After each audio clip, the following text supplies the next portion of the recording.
오늘은 종려주일입니다. 종려주일은 부활절 한 주 전 주일이자 또 본격적으로 고난주간이 시작되는 그런 주일입니다. 본래 예수님께서 예루살렘에 입성하실 때 군중들이 종려나무 가지를 흔들면서 환영했다라고 해서 붙여진 그런 이름입니다. 특별히 고난주간이 시작되는 오늘부터 일주일 동안 유월절 어린 양으로 이 땅에 오신 예수님의 그 십자가의 사랑과 그 의미를 더욱더 깊이 묵상하는 귀한 시간 되실 수 있게 되기를 바랍니다. 3년의 공생의 기간을 마치신 예수님께서 이제 십자가를 지시기 위해서 예루살렘에 들어가십니다. 그동안은 메시아 되심을 더러 숨기기도 하셨지만 이제는 당신 자신이 유대인의 왕이요 온 인류의 그런 메시아임을 드러내며 많은 사람들이 환호를 받으며 예루살렘으로 입성을 하시죠. 사람들이 앞서거니 뒤서거니 따르면서 호산나 호산나 다윗의 자손이여 우리를 구원하소서, 가장 높은 곳에서 호산나 호산나, 그렇게 찬양을 하며 예수님을 뒤따르는 그런 모습. 자, 이 종려주일 예수님께서 예루살렘에 입성하시는 이 장면에 담겨있는 아주 중요한 그런 영적인 은혜들을 함께 나누기를 원합니다. 그 현장에 어떤 일들이 있었는가? 자, 첫 번째는 어린 새끼 나귀가 있었습니다. 1절과 2절 말씀을 우리 같이 한번 읽겠습니다. 시작.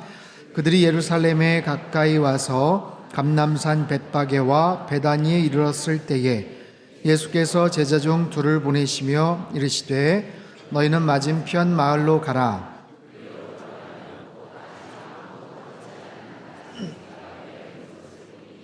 풀어 끌고 오라. 자, 한 마리의 새끼 나귀가 있었습니다. 당시 수많은 농가에서 그저 평범하게 볼 수 있는 그런 새끼 나귀. 어쩌면 요즘같이 반려동물에 대한 아끼는 그런 분위기라면 그 당시에 그 새끼 나귀를 가진 그 주인집 아들과 딸이 어쩌면 나귀 새끼에게 이름도 붙여졌을지 모르는 어떤 그런 작고 연약한 그런 나귀입니다. 어느 마을 어느 집 앞에 묶여 있었던 나귀인지는 모르지만 그 한 마리의 새끼 나귀가 예수님께서 예루살렘을 입성하실 때 아주 중요한 도구로 사용이 됩니다. 아무도 타보지 않은 나귀. 자, 원어 성경은 그대로 말 그대로 어떤 목적으로든 결코 누구도 그 위에 앉아보지 않은 그런 의미예요.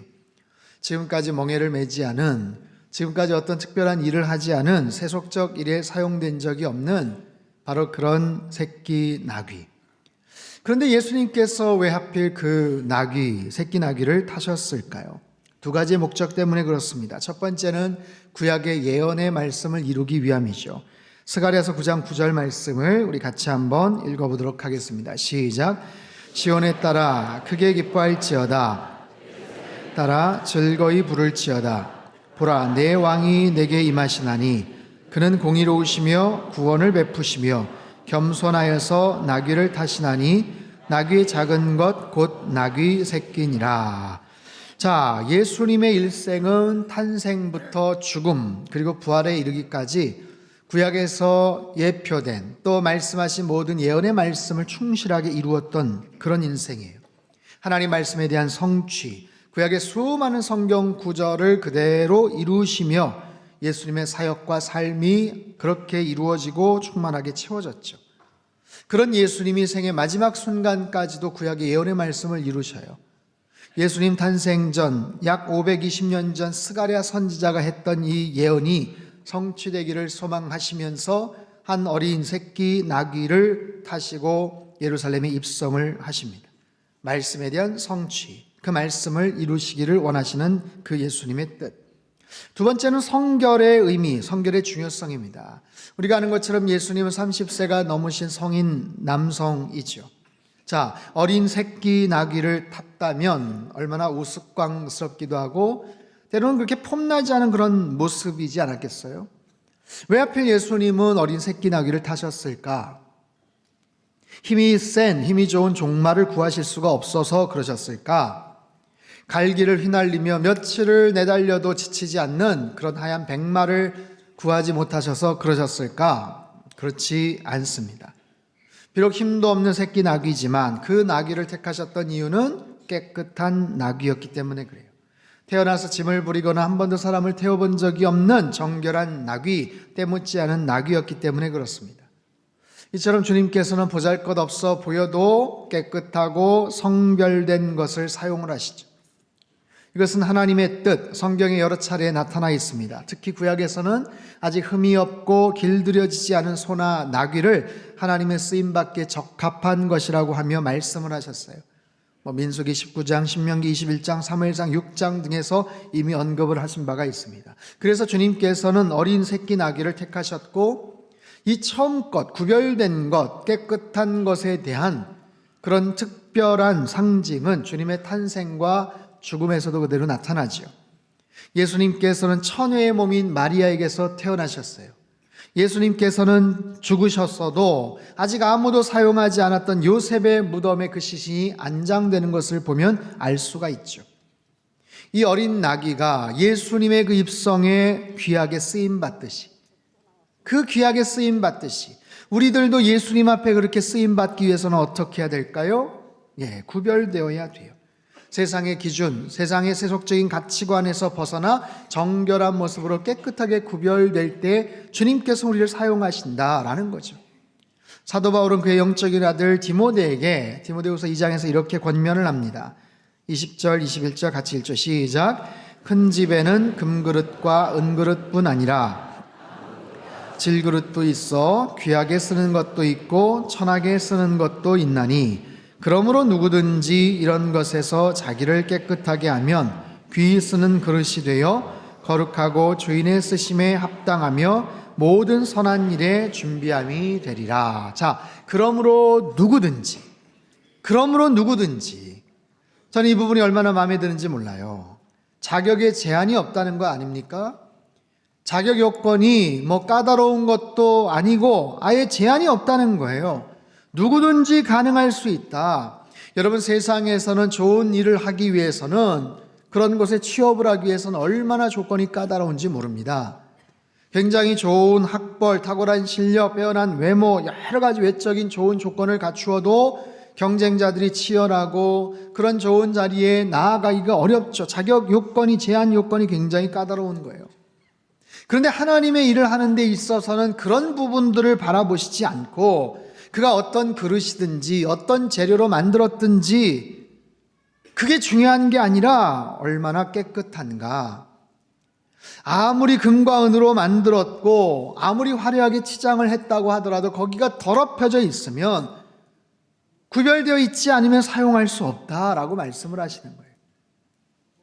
나무로 만들든지 노시든 금이든 은이든 깨끗하게만 구별되어 있으면, 준비되어 있으면 하나님께서 우리를 사용하신다, 귀히 쓰는 그릇이 될 것이다 라고 말씀을 하세요. 하나님의 위대한 종이었던 앤드류 머레이라는 분이 이런 글을 썼어요. 나로 더 비어지고 더 낮아지게 하소서. 비천하여 아무도 주목하지 않고 아무도 알아주지 않는 자가 되어도 그리스도로, 오직 그리스도만으로 채워지고 귀하게 쓰임받는 하나님의 거룩한 그릇이 되게 하소서. 사랑하는 성도 여러분, 하나님 일에 더 귀하게 쓰임받기를 여러분 원하십니까? 하나님 앞에 더 귀하게 쓰임받는 저와 여러분 되시기를 축원합니다. 그러기 위해서는 어떻게 해야 된다고요? 더 거룩한 모습으로, 성결한 자세로 구별되어 있어야 된다. 여러분, 더 깨끗한 그릇 되시고 성결한 삶을 사시기를 주님의 이름으로 축복합니다. 그렇게 준비된 자들을 하나님께서 가장 요긴한 모습으로 사용해 주시겠다라고 말씀을 하세요. 자, 예수님 예루살렘 입성하는 그 장면에 두 번째 아주 중요한 포인트예요.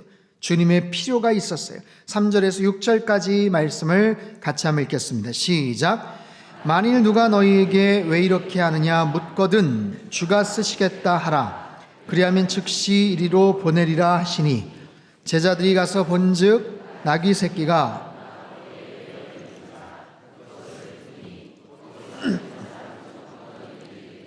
나귀 새끼를 풀어 무엇 하려느냐 하매 제자들이 예수께서 이르신 대로 말한대 이에 허락하는지라. 자, 예수님께서 나귀를 타시고 입성할 때까지 두 부류 사람들의 순종이 있었습니다. 첫째는 제자들의 순종이에요. 예수님께서 제자들에게 명하셔요. 야, 마을에 들어가면 묶여있는 새끼 나귀가 하나 있어. 그거 가지고 풀어와. 만약에 누군가 물으면 주가 쓰시겠다고 그냥 얘기해라. 여러분, 이 장면 한번 가만히 한번 생각해 보세요. 우리가 누군가에게 뭔가를 부탁을 하거나 누군가에게 심부름을 시킬 때 어떻게 합니까? 저기 마트에 가서 뭐 좀 사다 주실래요? 여기 돈 있습니다. 교회 오실 때 그 앞에 김밥집 들러서 김밥 좀 갖다 주세요. 제가 돈을 지불했어요. 그리고 제가 전화를 단골이라 나중에 드린다고 전화했거든요. 오실 때 좀 그것 좀 갖다 주세요. 뭐 이러면 친한 사람들끼리 서로 그런 부탁을 주고받을 수도 있겠죠. 그런데 본문에서 주님께서 제자들에게 뭐라고 말씀을 하세요? 가서 묶인 새끼 나귀를 풀어와라. 만약에 주인이 물어보면 주가 쓰시겠다고 그냥 전해라. 여러분, 이 명령은 절대로 쉬운 명령이 아닙니다. 여러분 같으면 어떻게 반응을 하시겠어요? 예수님께서 이렇게 말씀하실 때 여러분은 뭐라고 말씀을 하시겠어요? 예, 주님 가겠습니다 하고 그냥 곧바로 가시겠어요?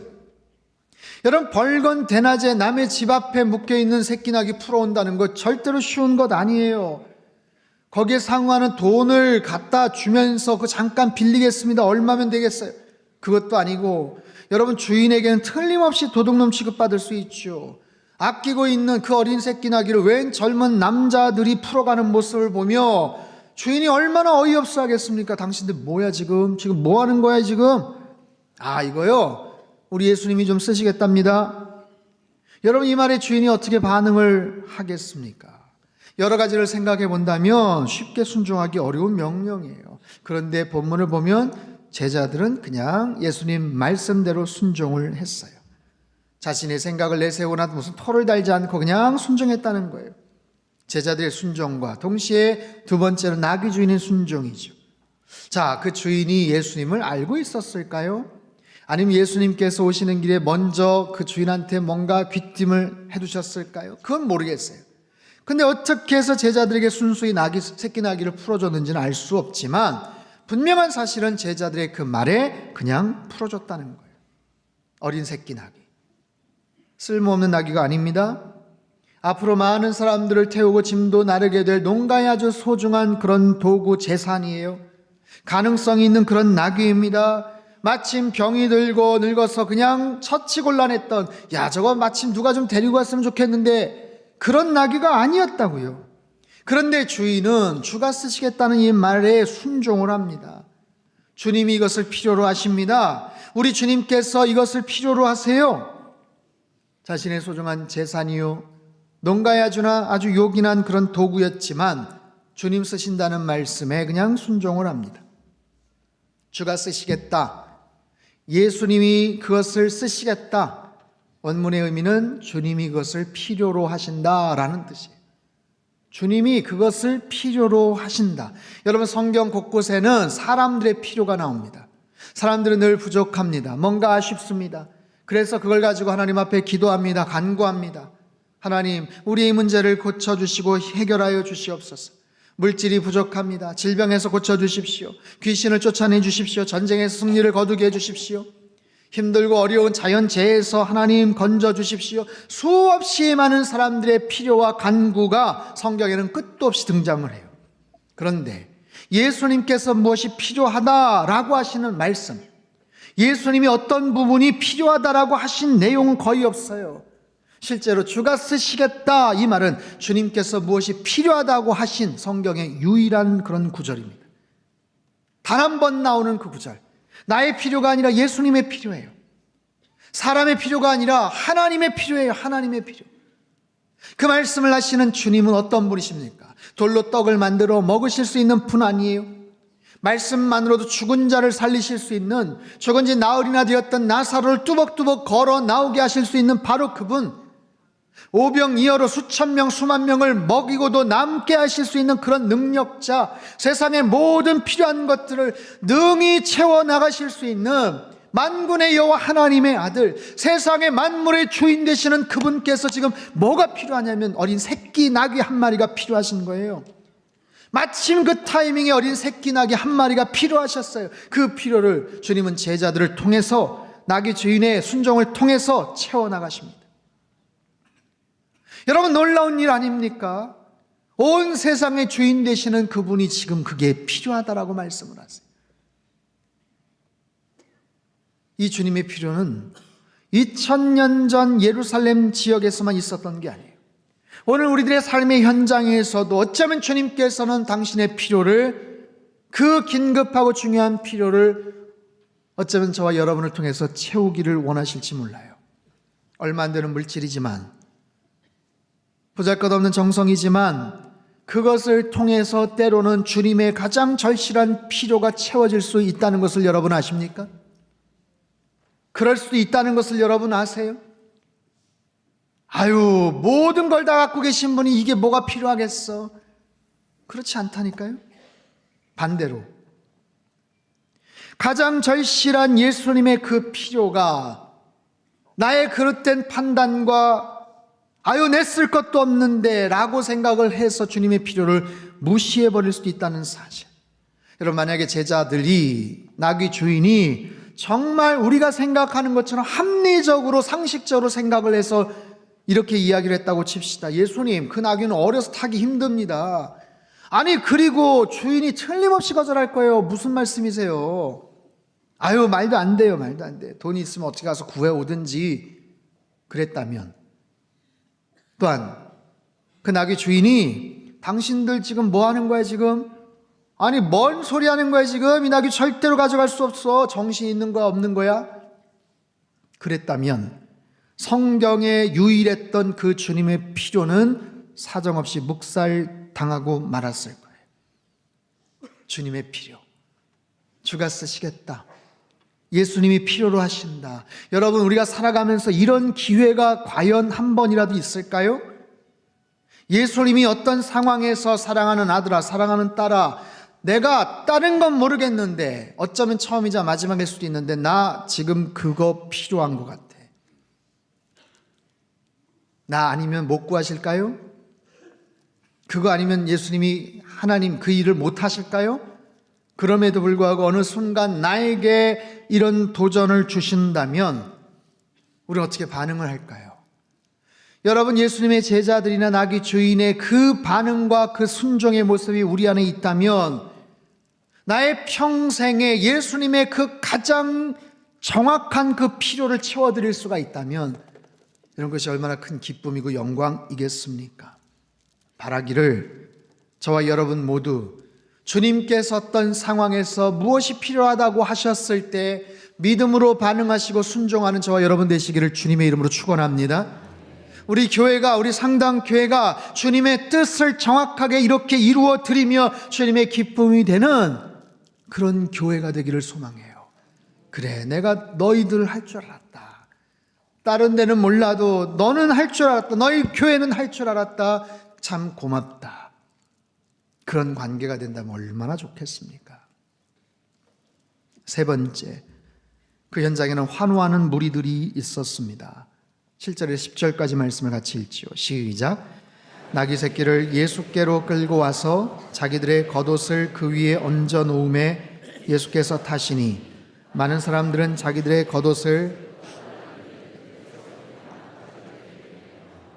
앞에서 가고 뒤에서 따르는 자들이 소리 지르되 호산나 찬송하리로다, 주의 이름으로 오시는 이여 찬송하리로다, 오는 우리 조상 다윗의 나라여 가장 높은 곳에서 호산나 하더라. 자, 제자들은 나귀 새끼를 데리고 왔고요, 곧바로 예수님이 타실 수 있도록 자기의 겉옷을 벗어서 깔아놓습니다. 어느새 모여든 사람들이 예수님 앞뒤로 주변에서 같이 가며 환호를 지르며 겉옷을 깔고 들에서 벤 나뭇가지를 길에 폈다고 해요. 이 나뭇가지가 종려나무가지. 종려나무는 대추야자 나무로서 아주 곱게, 그리고 아름다운 그런 모양 때문에 되게 영광, 기쁨, 승리의 상징을 나타내는, 그래서 개선하는 어떤 전쟁 영웅들을 환영할 때 주로 흔들면서 사용이 되었던 나뭇가지. 유대인들은요, 예수님이 나사로를 살리신 것을 목격을 했고요, 지금까지 예수님께서 행하셨던 놀라운 이적들에 대한 소문을 들었어요. 그래서 이제는 확신을 합니다. 이분이 메시아가 맞구나. 예수님의 그 놀라운 능력과 기적을 봤던 사람들, 경험했던 사람들, 소문을 들었던 사람들이 드디어 때가 찼구나. 드디어 때가 왔구나. 메시아가 이 땅에 오셨구나. 호산나 호산나. 찬송하리로다. 가장 높은 곳에서 호산나. 여러분, 호산나라는 뜻이 무엇인지 아십니까? 호산나. 호산나. 본래 히브리어로 호시아나인데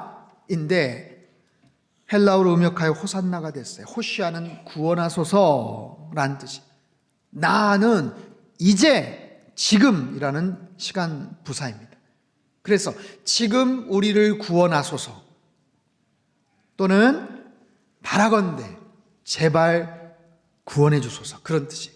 그들은 간절함을 갖고 외쳐요. 이제 우리를 구원해 주십시오. 바라건대 제발 우리를 구원해 주십시오. 자, 본문에서 환호하는 무리들 무엇을 할 수 있나요? 그들은 예수님이 메시아임에 대한 확신을 갖고 있어요. 야, 이분이 메시아구나. 드디어 메시아가 오셨구나. 이 땅에 오신 그 메시아에 대한 확신.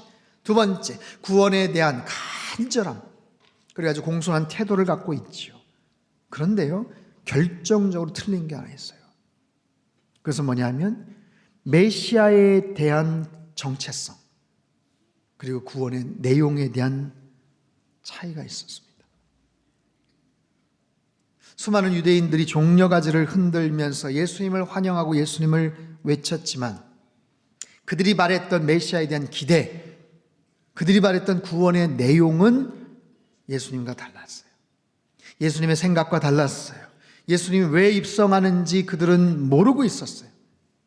그들은요, 예수님께서 특별한 능력으로 예루살렘에 입성하시고 이제 로마 정부를 전복하시고 새로운 자유와 주권을 누리는 해방된 민족 국가를 만드는 것, 그런 능력 있는 메시아가 이 땅에 오셨구나, 다윗과 같은 왕으로 통치하시겠구나, 이런 기대감을 갖고 있었어요. 그래서 소리를 지르는 거예요. 호산나, 우리의 왕이 오셨다. 드디어 이 땅에 오셨다. 열광을 하고 환호를 합니다. 그런데요, 그들이 목격했던 것은 뭡니까? 그들이 기대했던 메시아에 대한 모습과는 달리 예수님 너무나도 무기력하게 붙잡히시고 말아요. 예수님은 하나님의 아들로서의 지금까지 보여주셨던 그 초인적인 능력과 특별한 힘을 발휘하지 않으셨어요. 눈앞에서 그 무거운 십자가를 그냥 확 날려버리고 조롱하고 괴롭히는 그 나쁜 인간들을 혼내주고 쓰러뜨리고 로마 정부는 물러가라, 유대인 만세, 이스라엘 만세, 그렇게 좀 통쾌하게 좀 외치셨으면 무슨 영화나 드라마의 어떤 반전과 같이 그런 모습을 기대했는데 아무런 저항도 않으시고 무기력하게 붙잡히시는 거예요. 환호하던 무리들, 이게 뭐야 이게? 아니 이게 뭐야 이게? 그들의 기대가 깨어지고 맙니다. 무기력한 예수님의 모습에 그들은 실망하고 맙니다. 그 실망은요, 분노로 바뀌게 됩니다. 불과 며칠 전 호산나 호산나 외치던 그들이 광분한 폭도로 바뀌게 됩니다.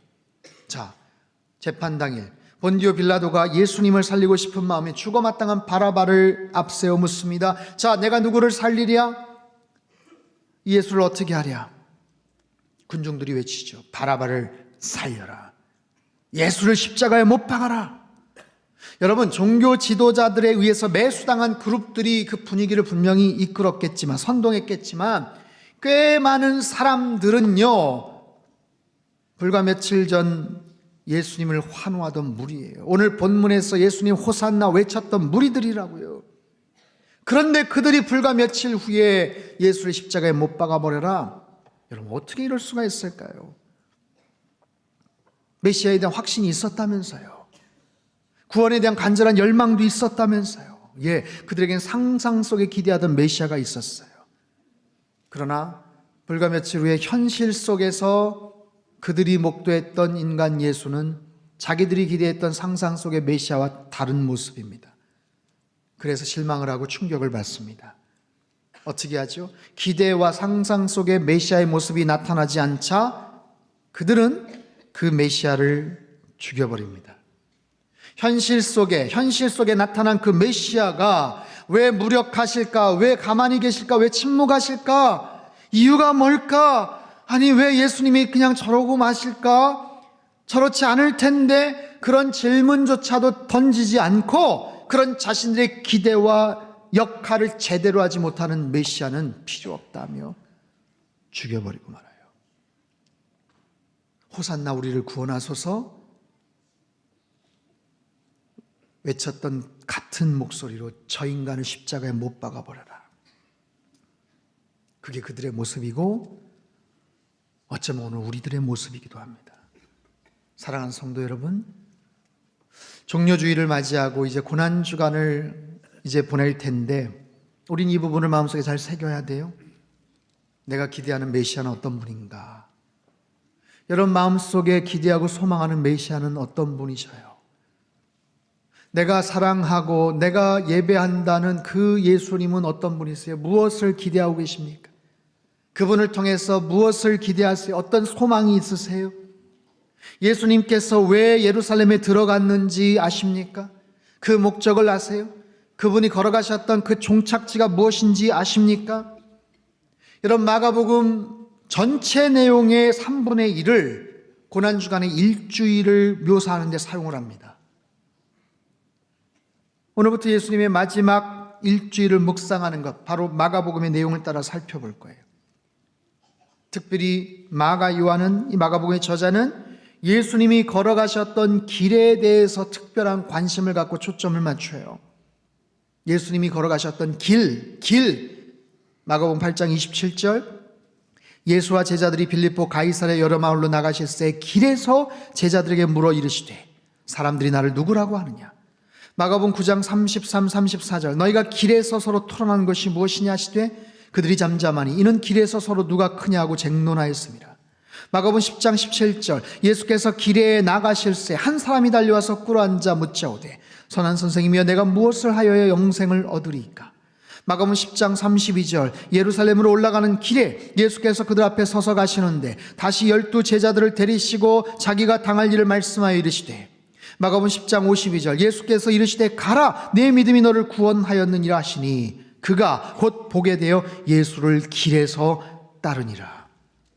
예수님께서는 길에서 제자들에게 질문도 던지시고요, 길에서 한 청년을 만나서 대화도 나누시고요, 길에서 당신이 메시아 됨을 말씀을 하시고요, 길에서 바디메오를 고쳐주시고요. 자, 근데 그 와중에 같은 길을 걸어가고 있는 와중에 제자들은요, 그 길에서 서로 누가 크냐고 서로 쟁론을 하고요, 바디메오는 눈을 뜨고 나서 예수님을 길에서 따랐다고, 그 길을 함께 따랐다고 하는데 제자들에게는 여전히 그 길의 의미를 깨닫지를 못하고 십자가의 죽음조차를 감지하지를 못하고 있어요. 여러분 여기서의 길이라는 것은 2000년 예루살렘 지역의 어느 한 지역의 길을 의미하는 게 아니에요. 결국에는 예수님께서 가시게 될 십자가의 길을 향해서 걸어가셨고 그 길을 걸어가시는 여정 속에 있었던 일들을 말씀을 하시는 거예요. 예수님은 그 길에 대한 정조준을 하고 계셔요. 그리고 그 길을 향해서 한치의 오차도 없이, 요만큼의 갈등도 없이 걸어가십니다. 뚜벅뚜벅 걸어가십니다. 그 길은 십자가의 길이었고 그 길의 최종 목적지는 바로 골고다 언덕이었어요.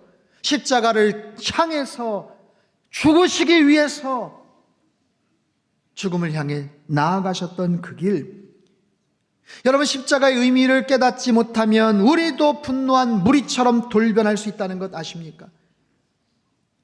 예수님이 어떤 분이신지를 제대로 알지 못하면 우리 상상 속의 메시아에 대한 헛된 기대를 계속해서 갖고 있는 거예요. 또한 예수님이 걸어가신 그 길이 왜 가야 되는 길이고 무엇 때문인지를 알지를 못하면 그 길의 끝자락에서 예수님에게 엉뚱한 요구를 할 수 있고, 예수님에게 내 나름대로 헌신했는데 지분 요구를 할 수가 있고, 때는 제자들처럼 서로 누가 크냐며 싸우기도 하고, 마지막 겟세마네 동산에서 세상에 땀방울이 핏방울처럼 보이도록 예수님 기도하시는 동안도 쿨쿨 졸고 자기도 하고 두려워서 도망가기도 할 수 있는 거예요. 사랑하는 성도 여러분, 예수님은 이 땅에 섬김의 종으로 겸손한 메시아의 이 땅의 모습으로 이 땅에 오신 줄 믿습니다. 예수님은 온갖 말씀의 성취자로 이 땅에 오신 줄 믿습니다. 인간의 어떤 환호와 갈채에도 당신의 사명을 망각하지 않으셨어요. 십자가를 향해서 묵묵하게 끝까지 걸어가셨던 그 주님, 자, 입성 이후에 어떤 일들이 있었는가? 예수님의 마지막 일주일 동안 어떤 일들이 있었는가? 그 일주일 동안의 일들을 생각하며 함께 묵상하는 이번 한 주간 고난주간이 되실 수 있게 되기를 바랍니다. 나를 위해서, 나 때문에 그 십자가의 길을 걸어가시고 나를 살리시기 위해서 저와 여러분 한 분 한 분의 그 많은 죄와 허물을 덮어주시고 해결하시기 위해서 그 골고다 십자가의 길을 뚜벅뚜벅 걸어가신 그 주님을 생각한다면, 여러분 이번 한 주간 주님을 위해서 나의 시간을 드리고 불편함을 감수하고 주님 앞에 나의 모든 정성과 사랑을 집중해서 나아가는 것, 그게 뭐가 힘들겠어요? 이번 한 주간 주님께서 걸어가신 마지막 십자가의 길, 더 이상 그분 외롭지 않게 그분과 동행하며 끝까지 함께 나아가는 저와 여러분의 삶이 되시기를 주님의 이름으로 축원합니다. 그 십자가의 끝자락에서 주님을 더욱더 뜨겁게 경험하시고, 알고 있는 지식으로서의 개념이 아니라 이미 너무 잘 알고 있는 내용으로서 아무런 감동이나 자극이 없는 늘상 돌아오는 그런 고난주간으로서의 그런 십자가가 아니라, 나를 위해서, 나 때문에 돌아가셨던 그 주님과 함께 마지막 일주일 동행하며 무한한 주님의 그 사랑과 그 자비하심과 용서를 더 충만하게 누리시고, 그래서 십자가를 넘어 부활의 영광에 동참하는 저와 여러분의 삶이 되시기를 주님의 이름으로 축복합니다. 기도하겠습니다.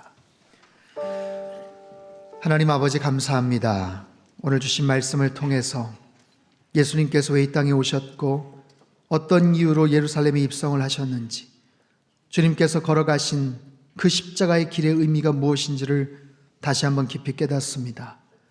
나 때문에 고난의 길을 걸어가셨고 나 때문에 골고다 언덕에 오르셨던 주님을 생각하며, 하나님 이번 한 주간 주님과의 마지막 일주일을 동행하는 하나님의 거룩한 백성들 다 되게 주님 축복하여 주시옵소서. 귀하신 예수님의 이름으로 기도하옵나이다. 아멘.